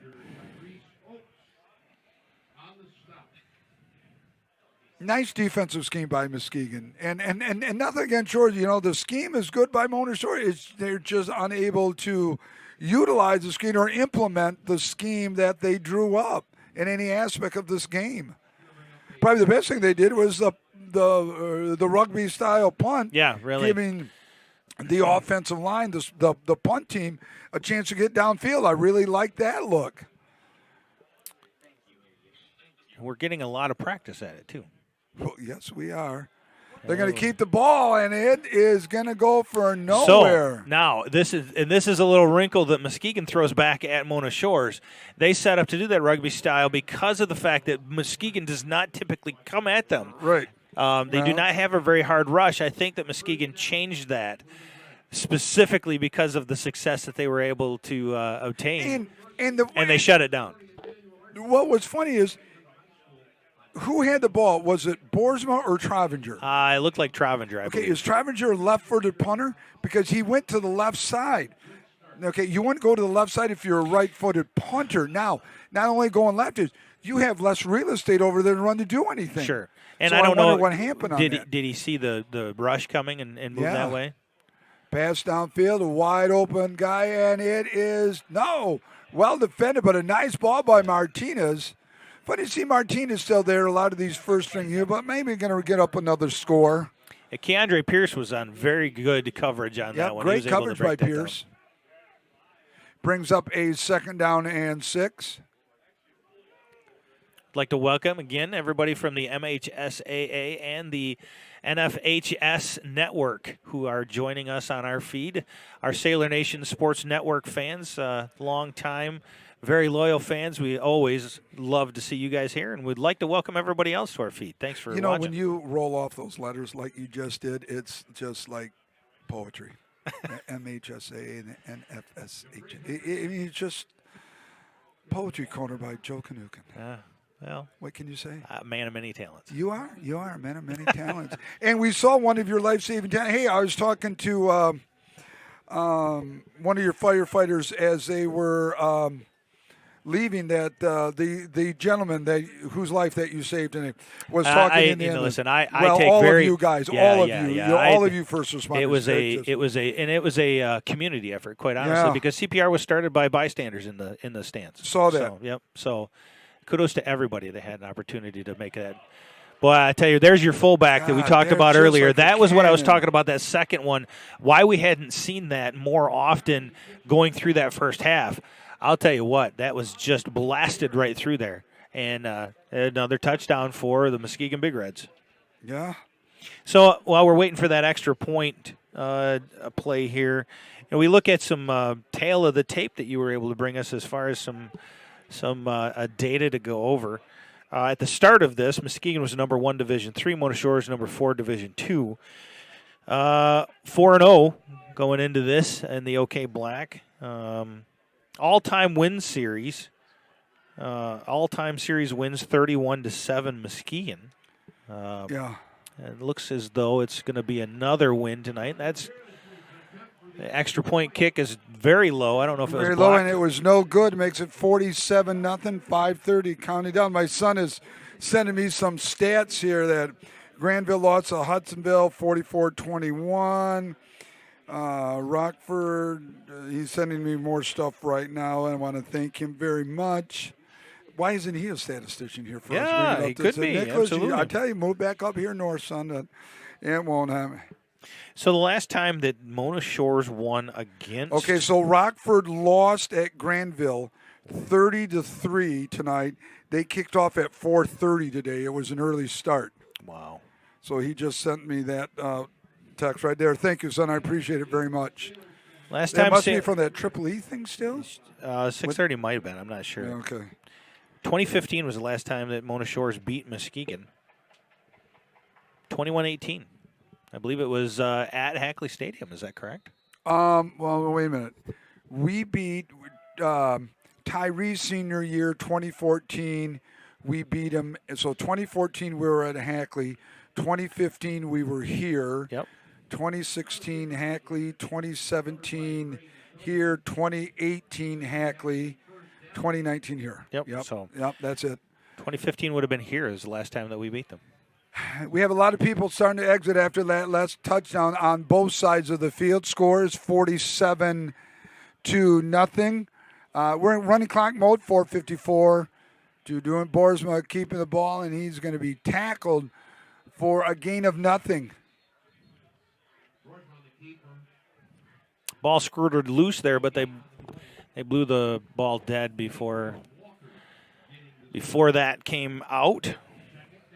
If the playoffs were to start tonight, I got some stats here for us, okay? Let's just say, hypothetically, we are in Division II, Region 1. It would be Lowell traveling up to Traverse City, who was 6-1. We would be hosting Grand Rapids Forest Hills Central. Actually, I think if you're looking at that, 1-4-3-2. Yeah, before Hills Central. Yep, you're right. So, you got it. So, ye of little faith in me. Wow. I'll tell you what. Number 42 came through that line as if he didn't stop. They never even touched him. Yeah. and he took Caden Boersma and he pulled him out of the air.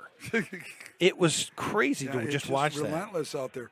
So Lowell would go to Traverse City, and Grand Rapids Forest Hill Central would come to Shores. Now that's going to change. That is going to change. That will change with tonight's loss. How it changes, I don't know exactly.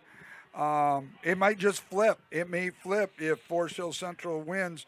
We lose. It may just flip. We may now go to Forest Hill Central. So that will all come down. I'll check on if you want to find out how we're going to snooze use Boersma downfield. The pass to Trovinger is overthrown. It was a 4th and 13. Ball goes over on downs to Muskegon. See, Muskegon, I would think, or is it 4th? It's 4th down now. Correct. Okay, 4th and 13 now. Okay. So it'll be interesting to see if Muskegon goes to a second unit for this third quarter. 2:55 counting down, running clock. A lot of people starting to exit here from Saylor Stadium. So interesting. After this kick, we'll talk about another stat that I want to give you. Sure. So Sailors do the conventional kickball. It's going to roll down to about the 31-yard line. Will be 1st and 10, Muskegon. All right, what's the stat there, big fella? So as it was last year at the Muskegon game, we added a bulk of people to Sailor Nation Sports. Yeah, we kept on. We kept most of those. We have also added a bulk, and we are now up to 2,409 members. We are 91 shy of our 2,500 mark. Oh, my goodness. That's wonderful. That's wonderful. Well, thank you, everybody, Sailor Nation Sports. I got another stat. I don't know where my son is getting these. Okay? Never moving north of the Mason-Dixon line. That's what Nicholas said, okay? Yes. Beat Muskegon in the regular season 28-18 at home, but lost in the playoffs 21-10 at home too. Correct. That was 2015. Yep. Yes, it was. Nicholas, you are just a plethora of knowledge tonight. But give a little kiss to my little granddaughter Kinsley. That was the grandfather for just a minute I'm here. sorry, you're right. I'm talking about my family. Now, you talk about your family all the time.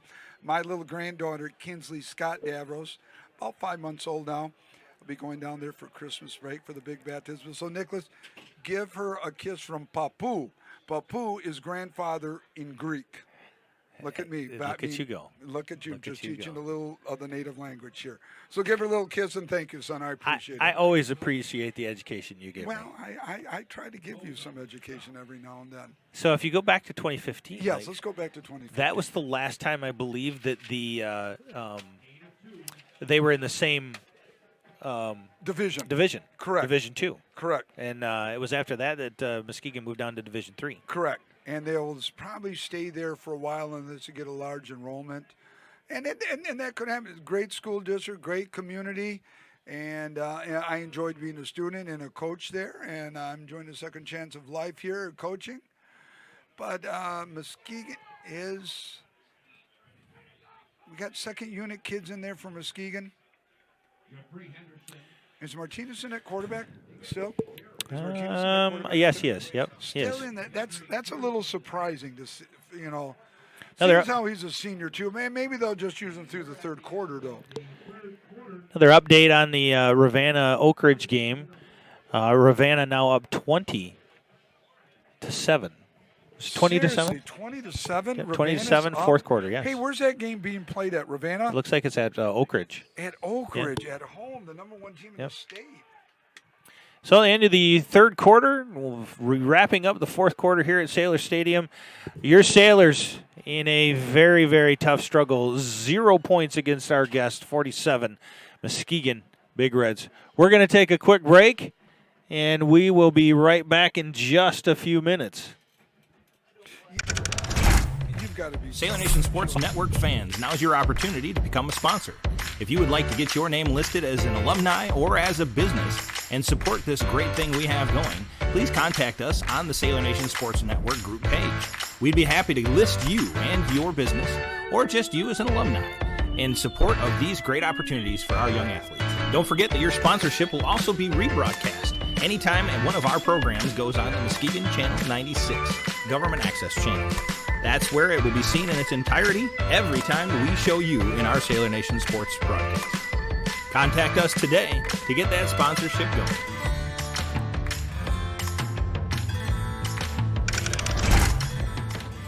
Welcome, everybody. It's the fourth and final quarter here at Sailor Stadium. I want to welcome all of our fans and all of our people watching all over these great United States, whether you're on the National High School Football Network or the MHSAA, along with Sailor Nation Sports. It's Big Red versus Mona Shores here at Sailor Stadium.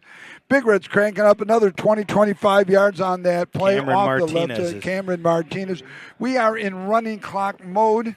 Boy, I tell you. 47-0. The stats that Muskegon's going to be able to pull out of this game is just going to be just 600 yards of offense, for God's sakes. Yeah. And they're looking to pad the lead. They're going to run it up, and it is what it is. It's no matter where these two teams are at in the standings, where they're going for, playoff or anything like that, when they come in here, when we go there, it's a statement game, and I think that they're going to play this. A statement. They're going to make in any way, shape, or form that they can. And Cameron is just on fire. I mean, the whole team is on fire. They literally can do no wrong. Right. No wrong tonight at all. They may have played one of the perfect games. And kudos to them. Motion. Got a different quarterback in there right now. Number 12's in there. Breaks one ball carrier and is going to pick up about 9. We'll give him 8 yards on the carry. So Cameron Martinez's days are done. And he's probably near 200 yards, I would think, if not more. Well, he was over that. He was over that. He was over that let me pull my stat sheet up here. Wherever that went. I think I got it right. Did you take it? Well, I think you lent it to me. No, I'm sorry. He was not over that. No. They were 200 and, I believe, 58 yards in the first half. Right, for the he total. Was 150. He was 150. Yeah, well, he's probably got 200 tonight, I would think. Yeah.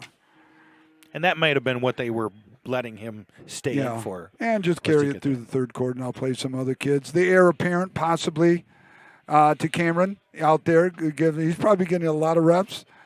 And he's going to get the ball, go around that right side, and he's going to be tackled for a loss. So error on the snap. Quarterback wasn't ready. So it's going to bring down a 3rd and 3. Tackled by Pierce. Wouldn't be surprised to see Sailors put in a lot of second unit kids there. Because you got to look at the second season now. First season's comes to an end next week. We're on the road, my friend, at Fruitport. Down I-96 for about 13 miles of Fruitport. Be the last time we play Fruitport. At least until another realignment, if it happens. Yeah, another realignment in 4 years. Fruitport's going into, what color? Are they going into the green? The olive. I believe it was the olive. Mona Shores is going into Mona Shores is going in the green. Fruitport's going into another color. Yeah, they're going in with the white? Wherever Spring Lake is going. Yeah, right. And that's a good one. That's a good fit for them. They play most of the time every year, practically they play. So that would be battle on the bayou, I think they call it. Muskegon with a very nice pass play for a first down, left side. I tell you, it's just I don't know. We've got very few flashes of positive stuff out of this game, but it just has been a Boersma, for some stats here. Averaging minus 1.3 yards per carry. Right. But Martinez, 12.1 yards per carry. Wow. Yeah, it's just total domination everywhere. God, these stats, though, are just wonderful have, though. Sure. God, we're just blessed to have the Bard family. Good pursuit by the Mona Shore Sailors on that one. About a yard or two maybe on the carry. So it's 2nd down and 9. Short 10, long 9, as they say. As the fans continue to feel, I'm going to tell you what, we're getting more Sailor. Well, obviously a lot of Sailor people moving out. 2nd down 9, 7:51 remaining, running clock mode here at Sailor Stadium.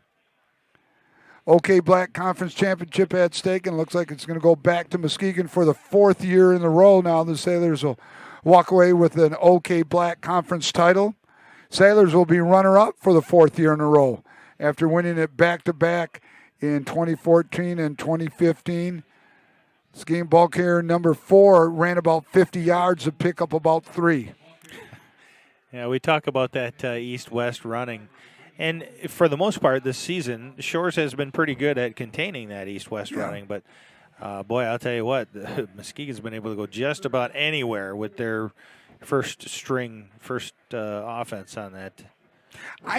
This would be an interesting thing to look at. Now, Muskegon has blown out everybody except East Grand Rapids. Right. These kids haven't had to play a whole game, the starters, and I wonder how that would play down, like in the state finals. And most likely they'll get there in Division 3. Quarterback going to go roll out that side, and he's going to run it in for another big red touchdown off of that sweep on the left side.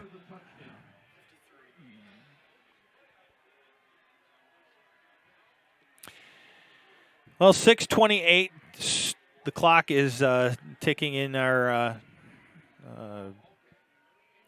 fourth quarter of our Sailors Stadium visit by Muskegon Big Reds here.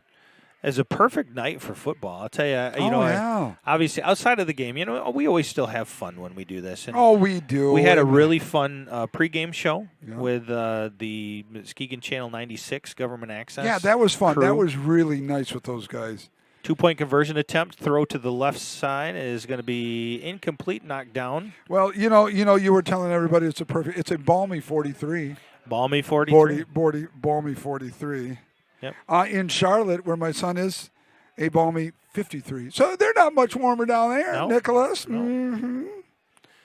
So 53-0. Muskegon did not get the 2-point conversion to go. Running clock situation, 5:30 and ticking. Boy, it'd be nice to see Shores be able to get on the clock, or on the scoreboard, rather. Oh, they're on the clock, all right. It's called running. Yeah, they're on the clock. The scoreboard, on the scoreboard. That would be nice. They would like to, but they're looking at a goose egg. They're not going to let that happen tonight. But, I'd like to see other kids play right now. It's not use getting a first stringer. To keep a first stringer out right now, why? You got the second season, you got – season finale's going to really wrap up, not only for this season, but literally for the OK Black. It comes for an end. Yeah, it does. For the next 4 years. At least for the next 4 years. Yeah, for the next 4 years, it will be it for the OK Black Conference. Muskegon getting ready to kick off. A little low line squib there. It's going to take a bounce. It's going to take it at the 35 down to about the 40-yard line. Pierce takes the ball. We're running clock, 4:30 and counting down. So the outcome, obviously, not what we had hoped for. No. The game not nearly what was, I guess, somewhat anticipated, maybe more by Sailor people than Muskegon people. Maybe they thought it was going to be a blowout. I don't know, but we certainly didn't. I don't think we lived up to the expectations that we had for ourselves. No, and, even if we would have lost this game, and an execution, a fundamentals portion of it, we just did not get anything off the ground tonight. That's really what it ends up being.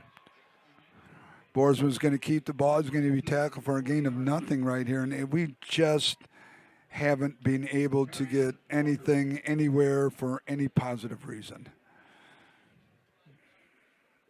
Some it's coming in. Andre Burke's coming in. Looks like Brady Rose is coming out. His night is done. One more time, 3:30 left and ticking. We got to thank everybody out there. Sailor Nation Sports has joined us. We've added about 300-plus people to the group today. 300 people we added, seriously. Yeah. That is just fantastic. Thank you, everyone. Handoff to Trey Hatcher, going around the left side. Going to make it up to about the 41-yard line. Pick up about 1 on that carry. It'll bring up a third down and about, I'm looking at the 8, we'll say, 3rd and 8. We're down to 3 minutes counting here. So, my friend, we're on the road. We're at Fruitport. We are. The Trojans. And still can't take them lightly. Much more competitive this year than they've been in the past, Fruitport has. And coming off this unfortunate loss, well, I shouldn't say unfortunate, this just tongue lashing that we took tonight on the field. Yeah, it was just, it's going to be a rebound week as far as practice as getting our psyche back. And we talk about how if second half, how do you bring the team back in? Obviously, that there was no bringing this team back in. But you have to bring this team back into what the second season is going to be, and that's the playoffs. We play in a different division. We will not see them again in the playoffs, but we will see some other teams that we have to prepare for those teams. And we have the potential of winning and going and fighting for another state title. So we have to shake this game off knowing that Muskegon is just an incredibly good team. Yeah. None of the, and how do you turn – okay, let me ask you a question. If you were Coach Kozak, how would you turn this negative performance, if you could, into a teachable, positive thing down the road? Well, I think it's twofold. They went into this game with at least a hope of a chance of knocking off, the David and Goliath type of a situation, and you didn't get it. And that hurts. And you know that hurts. You know that these players are not liking this. So what you do is you take that feeling and say, you don't want this feeling, right? So let's continue to work hard like we know we do, and let's go after what we truly want, and that's a state title. We really want that state title. So let's take this pain, let's take this sadness that we have for losing this crosstown rivalry and turn it into something positive. We know we have the ability to do it. Yeah, right. This may not be the outcome that we wanted, but it is what it is. The game's going to come to end. Sailors aren't going to run another play. We're down to 40. Well, they're going to have to run one more play. And Muskegon's got the ball. They're going to be in victory formation. They're going to take a knee. And that's going to be your ball game, counting down to 30 seconds. The teams will line up at the 50-yard line. And it's going to be a disgruntled Sailor Nation tonight from everybody, from the coaches to the players to the fans. It was a tough loss for the Sailors, and it was Muskegon's. From the opening whistle, from the opening kicklet. It was all Muskegon, in every sense, in every aspect of this game. It was strictly. It was not Mona Shore's night. It was not Mona Shore's night. And, it's tough, especially when it's on your own home turf here. Yeah. With high hopes, too, of, both teams state ranked. Muskegon coming in number 1 in all divisions, number 20 in the country. My goodness. Well, we turn our focus now to Fruitport. And a win at Fruitport will be more points towards what the computing of where we're going to play in the playoffs. Yep. And that's what we need to focus on. We need to turn our focus now. This has been a terrible loss, and we need to move forward and go seek out the wins for the remainder of the season. That Trey Ward is going to be okay. The injured player was able to walk off. Our thoughts and prayers are with the gentleman that you and the first responders were able to bring back to life, literally, from the heart attack. Our thoughts and prayers were obviously with him and his family. We wish him nothing but the very best. Hope to see him back here in the stands once again. Sure, absolutely. We will be on the road tomorrow, and most likely for most of the playoffs, I would think, with the loss right here. But how fun was it for you just to not only live stream here, but through the MHSAA and the That would be the NFHS network. Yes, that's what it would be. NFHS. Yep. This has been fantastic. And, I don't know if we'll ever be able to see statistics or data of how many people watched on those streams, but just knowing that it's out there and it was available and being shown was pretty awesome. Yeah, it was in. And then for you, thank you, my friend. Take care. Yep. And to have, to meet our new friends over here with Andy O'Reilly. Yeah, the broadcasters from Muskegon. And we hope to have, I'm going to throw this out to Sailor Nation. We're going to get with Andy O'Reilly where we're going to try to get a weekly sports show going at one of their eateries around town here. Yep. With us and them, and I think being the two biggest schools around, I think that would just be a blast. And they do all sports. And you look at it from the collective whole of the area, the community, and that's really what we beefed up in this entire thing. It's two great football teams, one that is better than the other. Every single year, somebody is going to win, somebody's going to lose, but it's a great opportunity to bring the community together, and we're still looking for a lot of other ways to do that. Yep. So. Now, are we still live? We are still. Okay, we're so still Kim live. Is down in there. So this is Rivals.com through the Marines, and they're going to issue something to both coaches down there. So if Kimmons can see that down there, something special is going on. See, Muskegon will get all the accolades for the trouncing that and it was a trouncing tonight. I'm not going to sugarcoat this. Was the better team, and Coach Fairfield getting something. Hey, we're handing out the OK Conference Championship trophy. So congratulations to Coach Shane Fairfield and the Big Reds. Fourth in a row winning the OK Black Conference. It is the last year in existence for the OK Black, at least for the next 4 years starting in 2020. The realignment will be in the OK Green.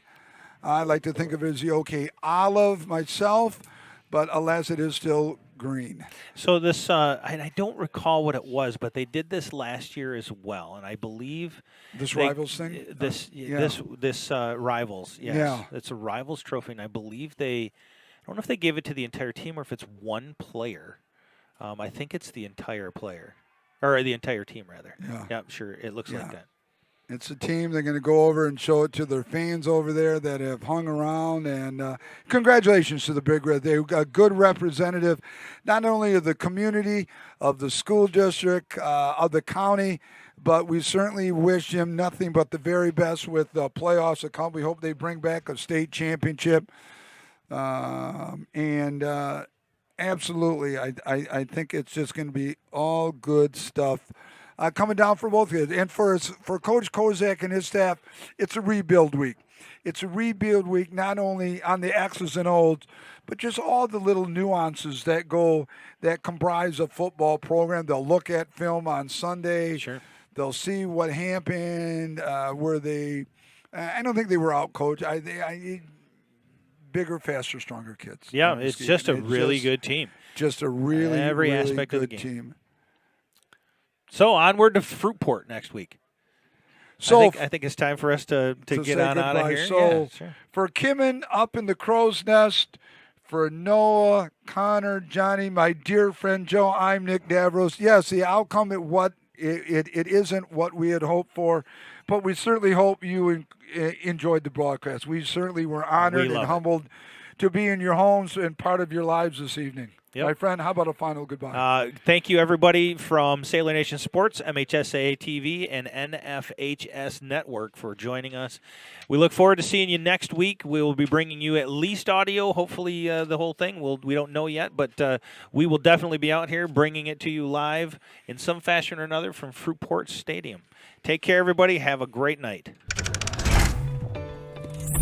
This is Sailor Nation Sports Network. Thank you for joining us, and we'll see you next time.